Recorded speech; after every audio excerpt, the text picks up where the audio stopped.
तो hello friends, आज बात करेंगे कोडिंग डिकोडिंग की। तो इम्पोर्टेंट टॉपिक है क्योंकि अगर मैं इसकी बात करूं तो अप टू 5 वेटेज इसकी चली जाती है, यानी 5 क्वेश्चंस तक इससे पूछ लिए जाते हैं क्योंकि वेरियस टाइप्स में पूछी जाती है वेरियस एग्जाम्स में। अगर मैं बात करूं टाइप ऑफ कोडिंग की तो यानी कई तरीके से हो सकती है, लेकिन सबसे पहले जानते हैं कोडिंग क्या है। देखिए, कोडिंग का मतलब है किसी भी लेटर, किसी भी नंबर या फिर किसी भी सिंबल को एक पैटर्न के बेसिस पर किसी दूसरे लेटर, नंबर या फिर सिंबल से रिप्लेस कर देना, उसको सब्स्टिट्यूट कर देना। इन शॉर्ट अगर मैं बोलूं तो सपोज अगर हम हिंदी को इंग्लिश में ट्रांसलेट कर रहे हैं तो वो भी एक तरीके से कोडिंग है, क्योंकि इसके लिए भी कुछ सर्टेन प्रोटोकॉल है। अगर लिखा हुआ वह घर जाता है, मैं लिख रहा हूं ही गोज होम, तो इसका मतलब ये हुआ कि इसको हम जितनी भी बार अब कोड करेंगे सेम सेंटेंस को, वो सेम ही बन के आएगा। क्यों? क्योंकि उसका एक पैटर्न है। तो एक लैंग्वेज को दूसरी लैंग्वेज में ट्रांसलेट कर देना ही अपने आप में कोडिंग है। और यहां पर जो हम बात करेंगे, देखिए कोडिंग की कि हमारे एग्जाम के पॉइंट ऑफ व्यू से कोडिंग क्या है, तो ये समझते हैं। तो देखिए, किसी भी लेटर, किसी भी नंबर या फिर किसी भी सिंबल को किसी दूसरे लेटर, नंबर या फिर सिंबल से रिप्लेस कर देना ही क्या कहलाता है? कोडिंग। लेकिन इसके पीछे एक पैटर्न, एक प्रोटोकॉल होना चाहिए। ऐसा नहीं कि किसी को कुछ भी लिख दिया जा रहा है रैंडमली, एक प्रोटोकॉल जरूर होगा कोई ना कोई। तो यही हमारी क्या बनेगी यहाँ पर? Coding decoding. अगर जैसे मैं टाइप्स की बात करूँ, टाइप ऑफ कोडिंग की बात करूँ, तो बेसिकली यहाँ पर कुछ सर्टेन टाइप्स हैं, जैसे कि मोस्ट फ्रीक्वेंटली आपको मिलेगा जैसे लेटर कोडिंग, एसएससी में मिलेगा, रेलवेज में मिलेगा, बैंक में मिलेगा, मतलब सारे एग्जाम्स में मिल जाएगा। इसी तरह से एक और आपका बनेगा नंबर कोडिंग, ठीक है, नंबर कोडिंग। इसके अलावा एक आपको मिलता है सब्स्टिट्यूशनल कोडिंग, ठीक है, ये हो गया आपका सब्स्टिट्यूशनल। तो अब यहाँ से अगर मैं बात करूँ कि सब्स्टिट्यूशनल कोडिंग के अलावा और क्या बनता है, तो यहाँ से कुछ चीज़ें, कंडीशनल कोडिंग भी हम एक जो है टाइप को नाम दे सकते हैं, कंडीशनल कोडिंग। इसके अलावा कई बार आपसे कुछ सर्टेन एग्जाम्स में बाइनरी कोडिंग भी पूछी गई, ठीक है। तो बाइनरी, तो ये आपके बेसिकली टाइप्स बन गए कोडिंग के। इतने टाइप से देखो कोडिंग पूछ ली जाती है। ये जब भी आएगी सब्स्टिट्यूशनल 3 to 5 मार्क्स में, ये जब भी आएगी 3 to 5 मार्क्स में, सिमिलरली ये जब भी आएगी 3 to 5 में। इन दोनों की बात करूँ तो दोनों मिला के 2 से 3 मार्क्स हम इसको दे सकते हैं। तो कुछ देखिए, इतने टाइप से जो है कोडिंग डिकोडिंग पूछ ली जाती है, ये चीज़ आप समझिएगा। अब इसके बाद अगर मैं बात करूँ कि लेटर कोडिंग या नंबर कोडिंग क्या है, तो ये चीज़ समझिएगा कि अगर हम किसी लेटर को, किसी नंबर को या फिर किसी सिंबल को कोड कर रहे हैं किसी एक लेटर से, तो वो कौन सी कोडिंग बनेगी? Letter coding.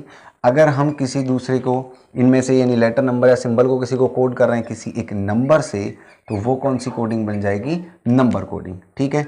ये चीज़ आप समझेंगे। अब देखो, जैसे कि एक मैं एग्जांपल की बात करूं, सपोज हमसे कह दिया गया कोई एक वर्ड लिखा हुआ रेड, ठीक है, कि किसी एक कोड लैंग्वेज में क्वेश्चंस कैसे फ्रेम होते हैं कि in a certain language red is written as, कि किसी एक कोड भाषा में जो है रेड को लिखा जा रहा है। सपोज हमें बता दिया गया कि जो रेड है इसको लिखा जाता है TGF, तो बताइए आप फ्लाई का कोड क्या बनाएंगे, ठीक है, ये हमसे पूछ लिया जाता है। तो अब इसके लिए आपको लेटर्स की जो प्लेस वैल्यूज़ हैं और जो उनके अपोजिट लेटर्स हैं वो अच्छे से याद होनी चाहिए, क्योंकि उन चीज़ों का हम यहाँ पर बड़ा ही फ्रीक्वेंटली यूज़ करेंगे कि इनको हम कैसे प्लेस करेंगे, ठीक है। तो जैसे अगर मैं बात कर रहा हूँ रेड की, तो देखो R और T में क्या कनेक्शन है? R की प्लेस वैल्यू होती है 18, T की कितनी है? 20, तो 18 और 2 20। इसी तरह से E की कितनी होती है? 5 और G की कितनी होती है? 7, 5 और 2 7। डी की कितनी होती है? 4, एफ की कितनी होती है? 6, 4 और 2 6। यानी हमें क्लियरली दिखाई पड़ रहा है कि हर एक लेटर में क्या कर दिया गया? +2। तो सिमिलरली अगर आप एफ में भी +2 करेंगे तो एफ 6 और 2 8, यानी कि क्या आ जाएगा? एच। सिमिलरली अगर आप एल में +2 करेंगे तो क्या आ जाएगा? 12 और 2 14, यानी कि एन। वाई में +2 करेंगे तो वाई में जैसे ही एक प्लस करोगे जेड, और जेड में एक और प्लस करोगे तो क्या आ जाएगा? ए, ठीक है। तो इसका जो कोड है फ्लाई का क्या हो गया? HNA। तो यहाँ से कुछ इस तरह से क्वेश्चंस बनते हैं। तो अब देखो, हमने कोड को, इस वर्ड को कोड करने के लिए किसका इस्तेमाल किया? लेटर्स का। तो ये कौन सी कोडिंग हो गई? Letter coding. अगर सपोज मान लीजिए मैं किसी भी एक पैटर्न पर यहाँ नंबर्स को यूज़ करता तो कौन सी कोडिंग हो जाती? Number coding. अब जैसे हमने देखा यहाँ पर कि लेटर्स में +2 कर दिया गया, ठीक है, +2 कर दिया गया हर एक लेटर में, तो ऐसे ही कुछ और भी पैटर्न होते हैं जो कि यहाँ पर आपको मिल जाएंगे, ठीक है। तो अब इसके बाद मैं इनकी बात करेंगे कि कौन कौन से पैटर्न यहाँ पर बन सकते हैं, ठीक है। तो ये एक हमारा बेसिक अप्रोच है, कितने टाइप से क्वेश्चंस आते हैं, कोडिंग है क्या, क्वेश्चंस कैसे आते हैं, कैसे कैसे पैटर्न आते हैं, तो ये चीज़ हमने देखी। अब इसके बाद हम टोटल एक बार पैटर्न्स देख लेते हैं कि कौन कौन सी चीज़ों को अधिकतर यूज़ कर लिया जाएगा कोडिंग डिकोडिंग पर क्वेश्चंस फ्रेम करने के लिए। तो जैसा भी हमने देखा था कि यहाँ पर कि कुछ लेटर्स में ऐड करके उसको कोड दे दिया गया, ऐसे कुछ और पैटर्न्स होते हैं, तो उन्हीं पैटर्न्स को मैं यहाँ पे लिख रहा हूँ, ठीक है, उन्हीं पैटर्न्स को लिख रहा हूँ। जैसे कि एक पहला पैटर्न कैसे कैसे यूज़ करता है, ठीक है, तो जो लेटर्स हैं उनकी प्लेस वैल्यू को यूज़ कर लेता है, ठीक है, लेटर्स प्लेस वैल्यू, किसी भी लेटर की प्लेस वैल्यू को यूज़ कर लेगा और उसमें कुछ प्लस या फिर कुछ माइनस करके लिख दिया जाएगा और कोड बन जाएगा। इसी तरह से जो ऑपोजिट लेटर्स हैं, ठीक है, ऑपोजिट लेटर्स हैं उनकी प्लेस वैल्यू को भी यूज़ कर लेगा, ऑपोजिट लेटर्स प्लेस वैल्यू, ठीक है, शॉर्ट में लिख रहा हूँ, समझ लीजिएगा, प्लेस वैल्यू, और इसमें भी क्या करेगा, प्लस या फिर माइनस कर देगा। इसी तरह से डिजिट सम कर देगा, और ये डिजिट सम क्या है इसको भी समझेंगे, digit some of place values, ठीक है।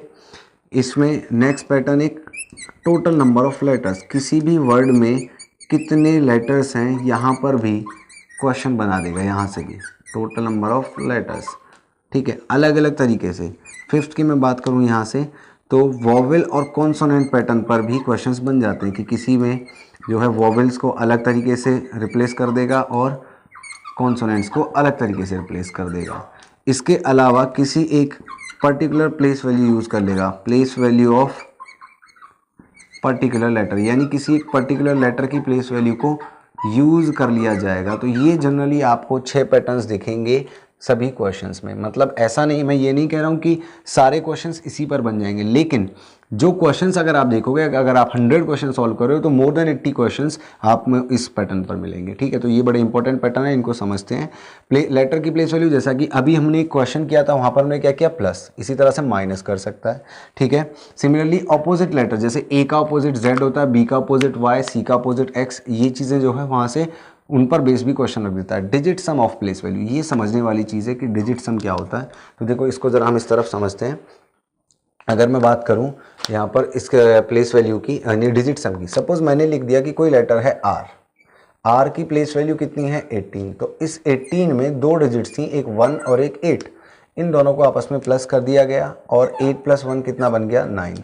तो आर का जो कोड है क्या यूज़ कर लेगा 9, और कई बार क्या करता है कि इस 9 की जगह 9th प्लेस पर आने वाले लेटर को यूज़ कर लेगा।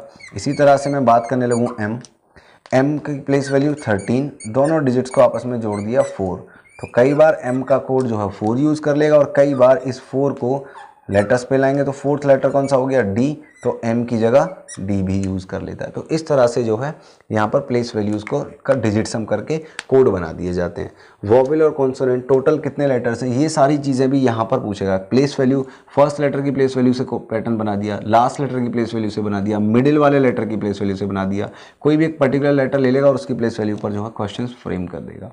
तो इस तरह से जो है कोडिंग डिकोडिंग के क्वेश्चंस फ्रेम होते हैं। अभी हम देखेंगे इसके बाद कि किस किस तरह के कोड जो है पैटर्न्स होते हैं। और सबसे पहले हम बात जो करेंगे, सबसे पहले हम बात करेंगे यहाँ से लेटर और नंबर कोडिंग की, ठीक है, लेटर और नंबर कोडिंग।